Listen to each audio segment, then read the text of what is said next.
Insane Trucking. Today somebody had posted something on Facebook, and I've seen this posting multiple times in the meme or graphic, or even sometimes people just write it on a piece of paper and then, you know, take a photo of it with the phone, put it on Facebook, and then wait for people to respond to it. So here's the question.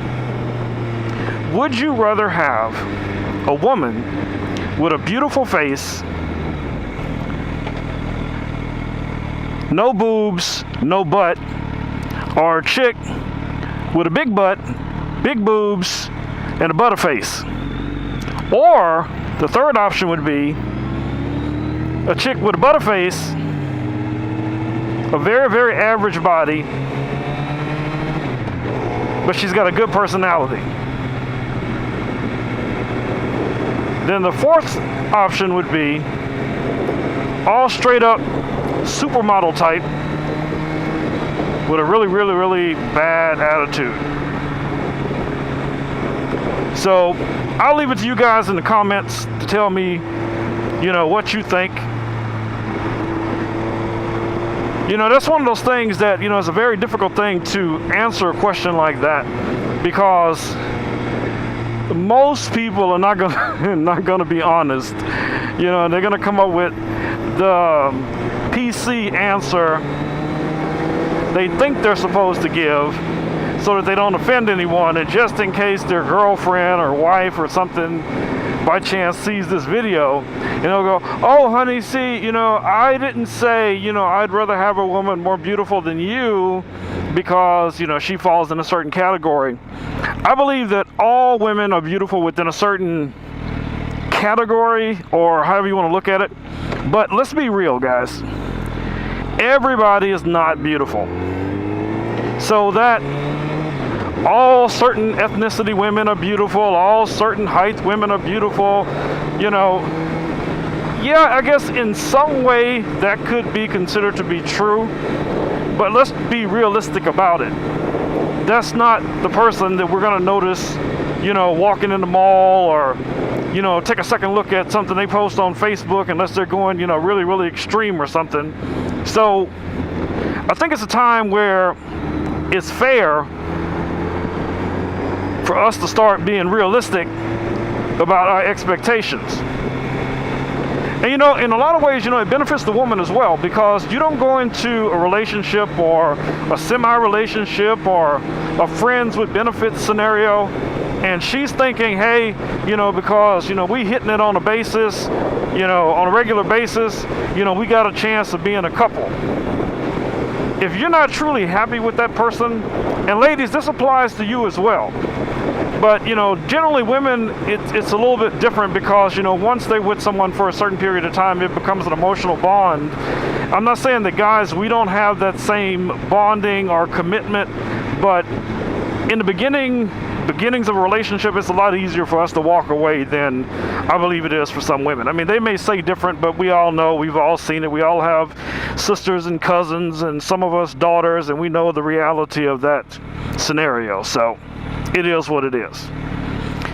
So I'd like to hear you guys, you know, give me your input. And ladies, I mean, you can input on this as well. You know, would you rather have a really good looking guy, you know, with a portly body, or a guy built like, you know, a bodybuilder, but he's got a face only a mother could love? You know, so I'm not going to leave you out. I know there are women that watch my videos as much as there are guys. So that's my little question for the day. Let's see how many people are honest about it. Yay, yay! But the one thing I think that drives me insane is a fake person. And, you know, I'll give you an example. You're sitting with some friends, male, female, doesn't matter. The phone rings, okay? They answer the phone in a totally different voice than the voice you're commonly used to hearing them talk in. You know, all of a sudden they're like, hi, how are you doing? Good to meet you. What's going on today? Or, you know, women, you know, you got your little, you know, prissy voice that you put on, you know, when someone calls. It could be a telemarketer and you still apply that same voice. I don't know if that's just a defense mechanism. You know, to me, it just all falls in that fake category. So usually when I see those tattletale signs, I'm of the mindset that, okay, either there's something really, really going on with this person, or they just straight up fake. And that's the first time I maybe paid attention to it or noticed it. Maybe it's just the first sign of how fake they really are. But like I said, that's something that just popped in my head. I don't know what you guys think about that, and I'm sure that you all have observed that. And then the person gets off the phone and they revert right back to their normal voice, and you go, okay, what just happened? And if you comment on it to them, they look at you like you're crazy. They're like, what are you talking about? I don't change my voice. Yeah, of course you do. And then if you wait and try to catch them, when it happens, and you pull out your phone and videotape them or something, now they're really pissed because now you got evidence proving exactly what you said the first time. I don't think it's worth going to that extreme, but it's just funny to me how much maybe people don't even know themselves. It's just like, I remember one time I was in Florida and we were down there for a shoot, and we're at this little diner, bar, outdoor patio, and so me and this guy was chilling. We pulled out a little bit of gear. We wanted to check to make sure lenses were clean because we're going to another location after lunch. Man, the minute we pulled those cameras out, it was so funny to watch everybody strike a pose, because that's one of those environments where people think they're going to get discovered. They're like, oh God, it might be a producer, it might be a director, so let me suck it in, let me push it out. Yeah, it's crazy. But that's the world we live in, and that's the world we created. So until we do something to change it, that's the world that our kids are going to inherit. You tell me what you think. What would you do different to try and maybe help your kids or your friends or yourself? If you feel like you have to project yourself in a certain way that is not natural, for your body type, your personality, whatever it may be, and you do this because you walked into a club, or you saw a pretty girl walk by, you're laying on the beach, and you suck in your beer gut, whatever it is. I believe, honestly, in my heart, as in all things, if somebody's going to really, truly love you or care about you, they got to know the real you. The artificial you may get their attention for a short period of time. It's just like, if people who are attracted to you because you have material things. Guys, a lot of guys, go out and buy a bike because they've seen and heard stories about all the women that are attracted to bikers. Then they get their bike. Now let's say some of them might be lucky and they do encounter something like that. Then all of a sudden, old boy loses his bike, or he stops riding, or loses interest, whatever. Then now all of a sudden, the girl's not interested anymore. Well, it's because they weren't interested in you in the first place. They were interested in a fetish. It's like when I hear, women say, I only date a certain ethnicity. That's a fetish. Guys, if you do it, it's the same thing. I mean, it's nothing bad. I'm not saying anything bad about it. I'm just saying, if you only date Asian women, or you only date Hispanic women, or you only date black women, whatever, that's a fetish. Now, most will say, no, that's not a fetish, because I'm black, so I only date black women, so it's not a fetish. No, that's not. What I'm referring to is someone who is dating outside of their race, and they only date a specific other race, and that's the only race that gets their attention. That's a fetish. I don't know, Google it, look it up. If I'm wrong, tell me I'm wrong. If you agree, tell me why you agree. Oh, this wind. I'm starting to think I should have wore a jacket. But I have my riding vest on. It's got a little bit of armor, but as you see, it's nothing on my arms. And I got my gloves on, thick jeans, but come on, let's be realistic. But this wind is cuckoo. It's cuckoo for Cocoa Puffs, man. So I gotta watch what I get behind because I'm getting stung up by everything that's flying up from under these trucks or off of them, or whatever.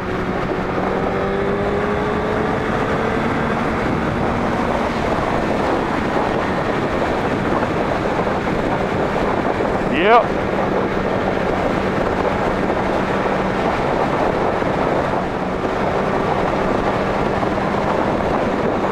Man, one day I was coming through here and I guess I got so excited because I had so many open opportunities to really lay on the throttle. I literally blew past the road I was going to take by about 2 exits before I noticed I had passed it. I'm like, wait a minute. Wasn't I going? Oh yeah, damn it. Turn around, go back. Shit happens. I think tonight might be a good night, to get out. I got out a little earlier than usual, but ain't no big deal. It's Wednesday, it's bike night, so we plan on hitting a couple of spots, going over maybe the PP1, which is a Starbucks over at Post Oak, and Westheimer right by the Galleria. A lot of bikes start rolling in there about 9 o'clock. If you've seen any of my previous videos, I've mentioned that before. A lot of my friends, a lot of times we'll meet right over here at the Beltway Memorial Starbucks because it's a quick, accessible point where we can all kind of gather up and then ride in together, whoever's going to come out. And I don't keep it any secret, just like I'm saying it here in this video. If you got a bike and you want to come out and ride, with some good guys, and you can control yourself, man, come on, do it.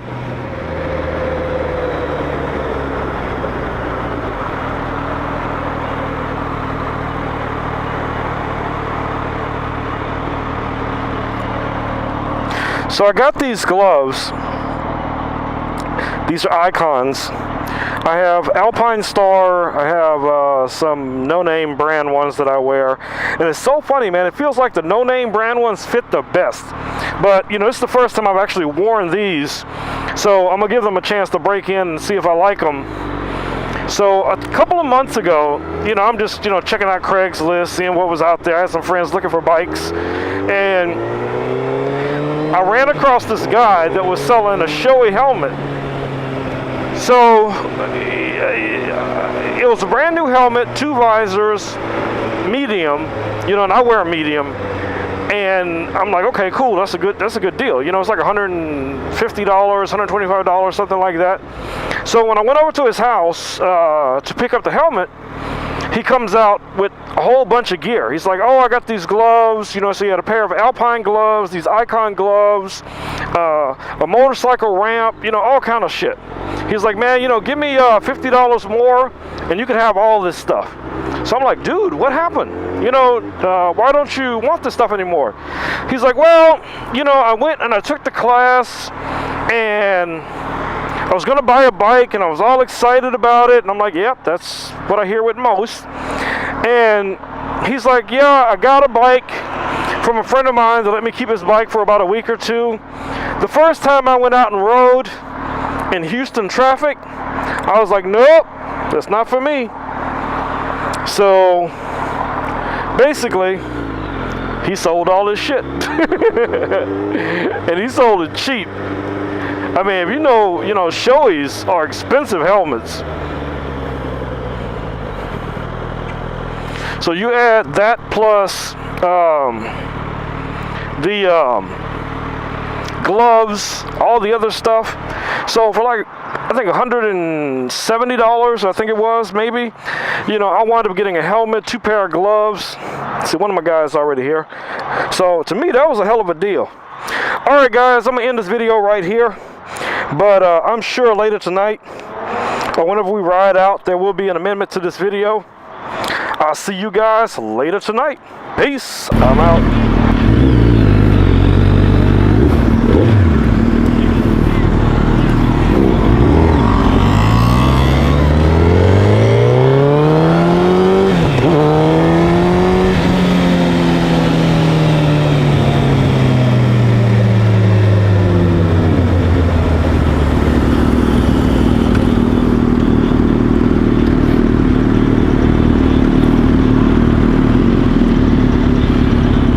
So we're gonna head up to Starbucks, PP1, see what's going on.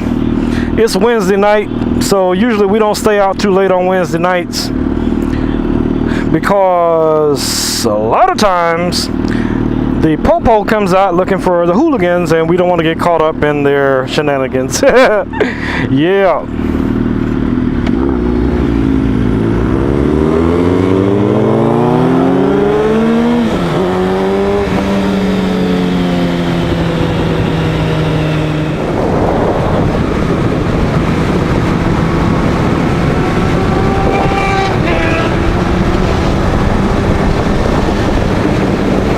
I knew if I let that fool get on the side of me, he was going to take off.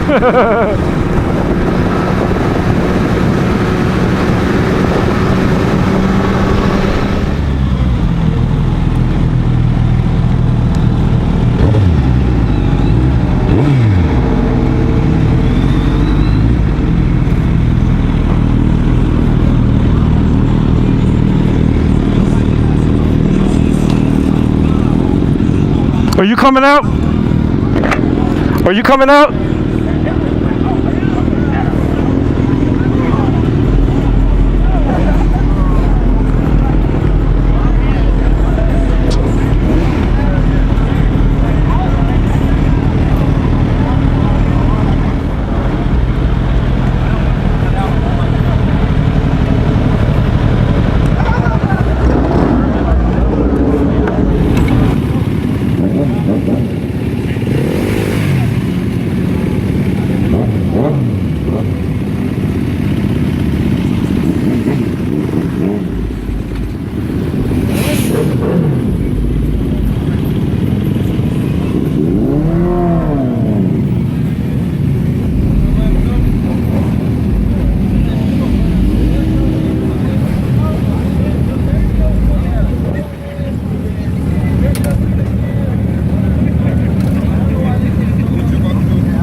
come together, we leave together.